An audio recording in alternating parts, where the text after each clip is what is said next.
Hi, Jefferson students. This is Miss L or Miss Larnard, your library teacher. I will still be reading to you, don't you worry. The first video in this series, over our break, I decided to choose Madeline by Ludwig Bemelans. This is one of my favorite series. As a child, I would read everything by this author. I watched all of the series and all of the live action movies. This is my favorite. And I decided to dig through my collection, and I found a beret. This is something that you wear in France in the winter to keep your head warm, just like any other hat.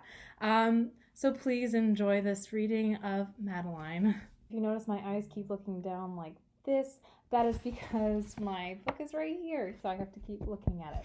Okay, so Madeline. Story and pictures, which means it was written and illustrated by Ludwig Bemelans. Madeline. In an old house in Paris that was covered with vines lived 12 little girls in 2 straight lines. In 2 straight lines they broke their bread and brushed their teeth and went to bed. They smiled at the good and frowned at the bad. And sometimes they were very sad. They left the house at 9:30 in 2 straight lines. In rain or shine.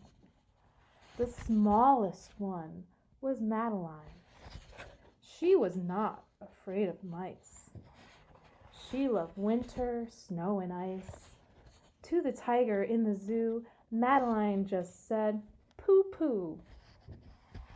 And nobody knew so well how to frighten Miss Clavel. In the middle of one night, Miss Clavel turned on her light and said, "Something is not right." Little Madeline sat in bed, cried and cried. Her eyes were red.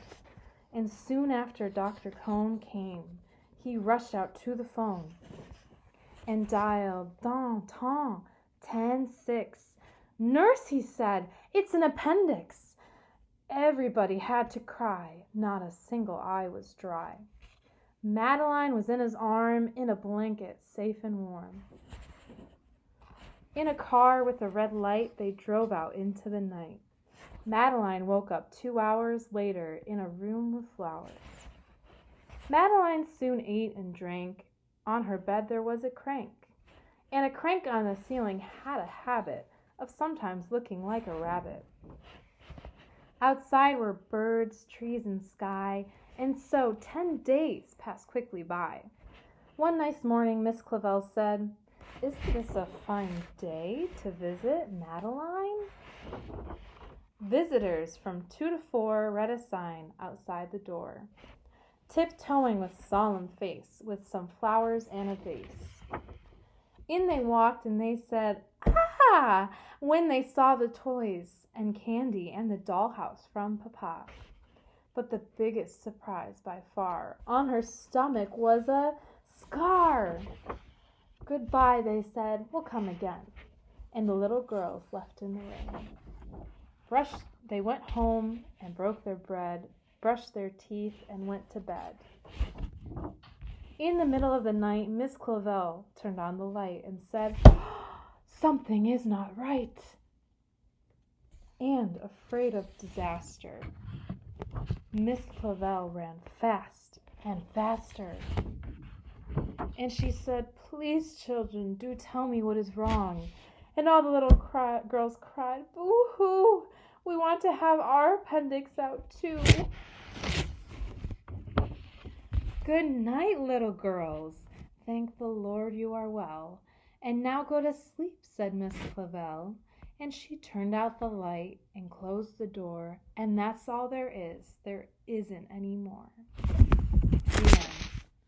I hope you enjoyed the reading of Madeline. This is the end of the first video. I hope you guys enjoyed it. I will be posting more. Now, I wanted to show you my mug of the day. It is Harry Potter. This is what I'm drinking my afternoon tea in. This is one of my favorite mugs. I hope you enjoy the rest of your day.